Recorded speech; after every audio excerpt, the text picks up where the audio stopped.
Hello, everyone. So glad to be here with all of you today. As she said, I am Samantha Russell, and I am here to talk with you about how you can get AI to recommend your firm instead of your competition when it comes to this new world of search that we are in. So let's go back to 1997. That's when the term SEO was first coined. And for the next 23 years or so, businesses all over the globe were working to be the #1 result that came up when somebody did a search for anything on Google. That is, every single business except for financial advisors, who still always just said, I get all my business through referrals.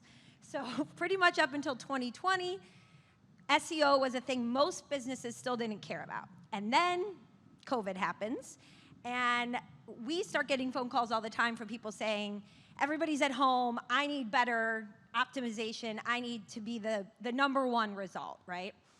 Well, things are changing drastically again. Just a year ago, if I was on this stage and I asked how many of you use ChatGPT or other AI tools every single day, and I asked for a show of hands, it'd be a lot smaller. If I ask right now, how many of you have done a search using an AI tool, whether it was a Gemini overlay, ChatGPT, whatever it was, raise your hand if you've done that even in the last 24 hours. Look around you, right? The future is here, and how you show up really, really matters. But why should you listen to me? ChatGPT says so. And if you haven't already, shout out to Michael Kitces, by the way. I am flattered to be the #2 result after him. But if you haven't done this already, I highly suggest you get out your phone, and you can do this right now. Put in I am, fill in the blank, whatever your target audience is, and I am looking for, put in, fill in the blank, whatever service you provide. Who should I work with? Who should I follow? Who should I call? And it will tell you what the main results are. If you want to be geo-specific, put in the area in which you're located, right? I'm going to break down for you today the 3 pillars that you need to focus on in order to be the answer that is given. But let's go back in time a little bit. This is what search results used to look like, right?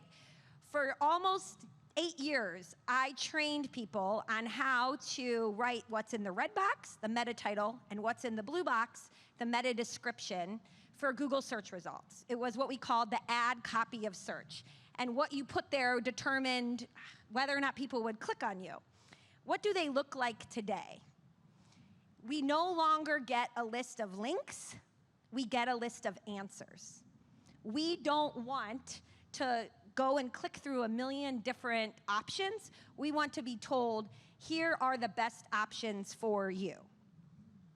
But how we search and how we ask for things is also massively, massively different, right? We are talking to these AI tools and telling them so much more about our individual situations than ever before. And so when you're thinking about how is someone going to find you, you need to think about what are they going to be asking for before you start thinking about how you optimize it. This actually, though, in my opinion, is going to be one of the reasons why these tools continue to just skyrocket exponentially in their growth, because the answers we are getting are so much more aligned with what we're actually looking for, right? It used to be you would do a search, you got a list of answers, and maybe right away you could tell, Google missed the mark on this one, this is not what I was looking for, and so you would have to do another search, and then another search until it kind of started to get it. Now, you put so much more information, right? When you ask ChatGPT, you tell it everything. You tell it what you're going through, you tell it your hopes, your dreams, your fears, everything that's going on, and then it validates it for you, right? These models have been trained to say things like, that's a great question. That's really so smart that you're asking it. And then to give you the answer. And we love that as human beings. We love that validation. So another thing that I highly suggest you do is do the first exercise that I just mentioned, but let's take this example. So you saw the last list there. It's saying we're a couple. We live in St. Louis. Here's what we're going through. We own a business. We have children. We're looking for a financial advisor to help us. Who should we work with? And there's a list of 4 results that are on this page. Is anybody here at one of these firms? Okay, nobody. This would be interesting if they were. But what's more interesting is the reasoning. So when I have done so many of these searches, and the 2 things I always ask is, why did you give me the list of businesses that you did? And why didn't you include X business? So if I were you and you're not on that list, I would say, why isn't Russell Wealth one of the 4 choices you listed? And it will tell you what you need to do to be listed in this situation. So that's one of the amazing things about AI search that we never had with Google. It will tell you what you need to do to improve your own business's chance of being found. And when we look through, in this particular instance, what does it say? It says, because it was listing, these businesses all offer comprehensive services. You touched on the fact that you don't just want investment advice, you want tax planning, you want estate planning, they all do it. They all have a strong local presence in St. Louis. So if you want to be found in a particular area, you want to make sure that all your local listings are very consistent. It also talks about how, because of what the person put into the search, they think that they want a fiduciary approach, and these firms all mention that explicitly. Number 4, we're really going to double click on later, but they all of these LLMs are highly, highly focused on reviews. I know for years and years in financial services, reviews was a terrible word, but the future is about reviews and about social proof and about what real people are saying about your business. If you do not have a plan to get reviews, you need one, like yesterday. That is the future. We're talking about future-proofing your business. That's a main thing you need to do. One of the last things that I thought was really interesting, though, was, again, why didn't they mention certain firms? And so you can see on here, it says, there's other firms that are excellent, but there's certain reasons I didn't bring them up. Either they're large or institutional, they're too narrowly focused. So again, you can ask the chatbots, why didn't they list your firm after you do that first query, and see what they say. So 700 million people are using ChatGPT weekly right now to get answers. And you all just showed me, I think it's probably more like daily. There's a lag in the data results. But look at this growth curve, right? It is going to just keep shooting up and to the left. It is predicted that the weekly user base of ChatGPT alone will be 1 billion by the end of 2026. That's 1/8 of the world's population now using this search tool more than anything else. And there was a reason for it. Why do you all use it? Because we love that it validates what we ask. We love that at the end of the search it says, now would you like me to turn that into a PDF for you? Would you like me to make that an itinerary you can follow? It's so helpful. We don't have to go back and ask for it. It asks us those follow-up questions, right? So the usage on this platform is just going to continue to explode. And this data is a little outdated. I can't find any more updated data, but even on Google, 60%, probably more, of searches end without a click, right? Because this is what Google searches look like now. So even if someone isn't explicitly going to ChatGPT, they're just getting the answer right there on the page for them, and they don't need to click, right?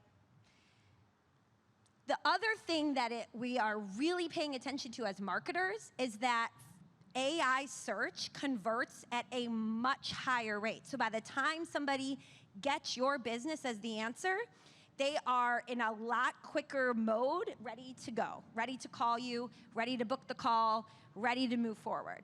So this is great once you're listed as one of those options, right? How many of you sitting here yourselves have ever gotten a lead from ChatGPT? Really high. I really want to get a good sense. Okay, I'd say maybe 15% of people are raising. I asked this question on my LinkedIn about 6 months ago, and there was a handful of people saying yes. Most people were still saying no. I think by next year, if I come back on this stage and ask you all again, we would see at least 50%, maybe 75%. Hopefully, if it's not 100%, that might mean some people are going out of business. No, I hope not. But I think it's really, really drastically just going to ramp up that way. So if you want to be somebody who's getting these leads from AI, what do you need to do? Let's break down the 3 things, the 3 pillars that you need to focus on in the next 12 months. So when we come back here, you can be one of the people with your hand raised. The first thing is to get reviews. Now, I know some of you are gonna tell me, I'm not able to solicit reviews because of compliance. How many people are still told that? Nice raised hands. Okay, so there are certain companies that are specific to financial services that you can reach out to, and they can help you, and they have compliant processes in place. The other thing is that anyone can leave a review for your business, whether you've claimed the listing or not. Anyone can go to Google and leave a review for your business. Anyone can go to Reddit. Reddit is one of the most cited sources on ChatGPT, which is a real problem. And ChatGPT knows that's a problem, but it's how it works right now.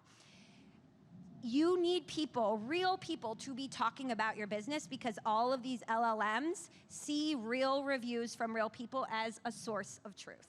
So, however it looks for you to get that in play, I'm not gonna get too much into the nitty-gritty of it today, but you need to get them. And there's a lot of different ways you can go about it, and I'm gonna share a resource at the end of the presentation with the QR code that you can use that will give you more insight into it. But just know that that sentiment signaling is incredibly important.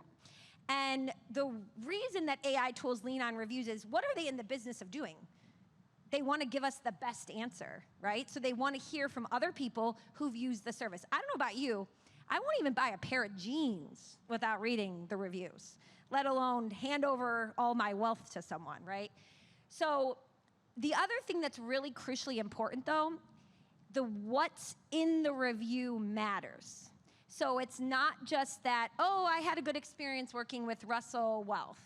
It's, I am a widow, and it was so wonderful to work with Samantha, and she really helped me understand what it's like to navigate this time in this time of transition. If I want to target widows, those keywords in that review, the AI is gonna pick up on, and when somebody who's a widow is looking for a financial advisor in St. Louis, they're gonna notice that, right? So the actual context of the review matters so much, and the language in the review ties to your brand, saying that's what this business is all about.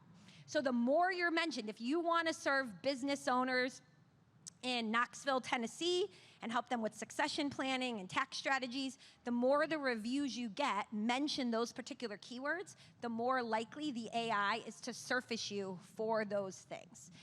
Again, there's other forums like Facebook groups, Reddit, things that are sort of more outside of our control that are also being pulled in. So I call AI search the great leveler, because there's certain things we can do, certain levers we can pull, but there's other things that are just all about community sourcing. What's really interesting, though, is that, and this stat comes from our friends at Wealth Tender, who just did a really great report on this. 83% of people want to read online reviews after they are referred to a financial advisor. Yet only 9.3% of advisors have published reviews. So the ones that do have a huge leg up in the game right now. So the first thing was get reviews. What's the second thing you can do? The second thing is gonna remind you a lot of more old school SEO practices. It's all about building your reputation through authority and expertise. So all of these AI tools, whether it's the Gemini Overview, Perplexity, ChatGPT, they wanna know, do you know what you're talking about, especially in financial services? Are you going to give advice, and are you the right fit for this particular client with the particular needs that they have? So again, let's go back to that example. If you want to help business owners in Knoxville, Tennessee with succession planning and tax strategies, then you better have a lot of content around those topics, so that when someone goes to AI and describes themselves with those needs, that you are shown as a good fit. It doesn't have to be all of your own content either, though. If you know people who have podcasts in Knoxville talking about some of these issues, send them a note and say, hey, I help people with this. If you ever are looking for a guest to talk about X, Y, or Z, I'd be happy to come on and talk about it. So you can pitch yourself and kind of hijack other people's content in that way as well. More than 89% of AI-cited links come from what's called earned media. So that's coverage coming from other things that's not paid. So it could be, research, journalists, you get quoted in a blog or an article, it could be a podcast, it could be press releases, it could be your own social media posts, but this is all part of that matrix, right? So if you really want to be seen by ChatGPT, this is not new. We've been talking about this forever, but you need to have multiple places that are citing you as an expert, as someone who's credible on this particular topic. I am not saying that you need to do all of these things, but just doing one is not enough, and that's the key takeaway. So here's some things you can do to boost your visibility, right? Get featured in roundups. Again, you can pitch to local journalists covering or talking about the topics that you want to be seen as an expert for. If you know people that have podcasts, I can't tell you the number of times I've just shot someone a message and say, I loved your podcast. I just listened to this episode with this guest. I went back through your episodes and I didn't see you talking about fill in the blank. If you ever, want some more resources on that, here's a blog I wrote. I don't even pitch myself. I just send them the blog. And then, of course, they always come back and say, we would love someone to talk about that. Why don't you do it? In fact, that's how Josh Brown got me on the Unlock, because I sent him a message and he said, you should come talk about that, right? So pitch yourself. Don't be afraid to do that. Collaborating with other people obviously makes a lot of sense because, again, they feature you, you feature them. It taps into each other's audiences. One thing that's really interesting is press releases. It used to be we were kind of telling people, for most of you, especially, you're not a big, business to consumer brand, don't worry about press releases. Press releases are getting picked up in AI search a lot. So if your company hires a new person, does some charity work, whatever it is, you can use a press release as a way to get seen more by ChatGPT. And one of the interesting things about AI search right now is that they are constantly showing the latest news and the latest updates more than anything else. So what I mean by that is, if you would do a Google search a few years ago, you might see websites or blogs from 5 years ago. Almost all of the sources that AI is using, specifically ChatGPT, they really like recency, the recency bias. So the more content that's fresh is going to have a leg up over things that were published a long time ago. So if you have an old blog that always performed well, it might be time to pull it up, rewrite some of the sections, optimize it, and then republish it with a new release date. So the third thing, so we saw that the first one, again, was getting reviews. The second thing, right, is building out that authority and that credibility. And the third thing is formatting your content for AI discoverability. So these are more, that looks fun. So these are more things that we can control on our own websites. So we started kind of from like the least controllable to the most controllable, I think. So if you're looking for a good place to start, this is something that you can easily go back and do today. So when we think about the way that any of us search these AI tools, we are talking in natural language, right? So we are asking the kinds of question we might ask a friend. We're giving more detail and we're being highly, highly specific.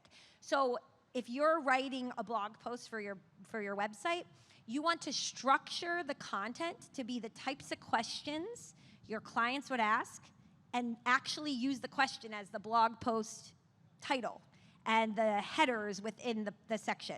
You want to add FAQs to as many pages of your website as you can because, again, these AI tools love it when it's easy for them to see this was the question and here is the answer, and it's very clear for them. So in old SEO, right, we were just trying to get our website to be the most visible. Now we want to provide the best answer to a very specific question. You want to be the most obvious answer to whatever question the person is asking. It used to be you really wanted to rank high. You might get a report from an SEO person working with you, and they'll say, your website is still ranking number 2 for this term. And you'll say, but I'm getting no clicks. Well, that's because nobody's clicking on anything. So it doesn't matter where you rank actually anymore because nobody's clicking. Now you just want to be the best answer, right? So it's not about ranking higher, it's being the best answer. We want to be specific and question focused, not broad and based on keywords. And you really, the last point, understanding the user intent and structured data. So let's talk a little bit more about that. How can we write the way that people search? what kinds of searches do people do? They do searches where they're really focused on answering a specific pain point or finding a solution to a problem, right? Those are the types of things we're looking for, especially when it comes to leading them to all of you. We also love types of searches that are this company versus this company. Should I stay at this hotel or this hotel? And they're doing it with recommendations for advisors. Should I hire this advisor or this advisor? Should I work with this bank or this bank, right? Those are the types of queries that we see people doing, and they're asking it in very natural language. So one of the best things you can do is keep a notebook. And just anytime you get some free time or anytime you work with a client, make a list of all the questions people ask you in the way they ask them. Do not change a single word that they ask, because that's what they're going to go type into ChatGPT, or that's what they're going to do a voice search. They're not going to use your language and make it sound fancy and financial professional. They're going to use their own language. So you want to really write like people talk, right? Use that conversational language as much as possible. The other thing is, you need to work with a website developer that has schema markup. So this is, on the technical side, I don't expect you all to go and implement that. Tomorrow we at FMG just launched something to make it easy on the back end of the pages, but really what it comes down to is you're telling the search engine in the code, this was the question and this was the answer. This was the question and this was the answer, and making it really easy to read your content, to parse through it, to find what it's looking for. So this is a roundup of some of those key AEO, or answer engine optimization strategies, that you can think about adding right away. Formatting and question answer style, doing target question-based queries, including FAQ pages on your website, writing in a conversational tone, all of that good stuff. I don't have time today, sadly, to get into the nitty-gritty of all this, although I would love to. But I will leave you with, these are the 3 things that you absolutely want to focus on, and I hope we can all come back together next year, and I can see a lot more people's hands raised that they implemented these things. But because this is something that so many of you, I know, are worried about, and rightfully so, and it feels really overwhelming, and where the heck do you start? We actually put together an AI guide for advisors. If you take a picture of that QR code, you can get it sent to you, and it will go into the nitty-gritty of all 3 of these pillars. So hopefully that will answer so many of your questions and really give you exactly step-by-step playbook of what it is that you need to do. But really, you got to conquer AI before it conquers you and your business. Thank you.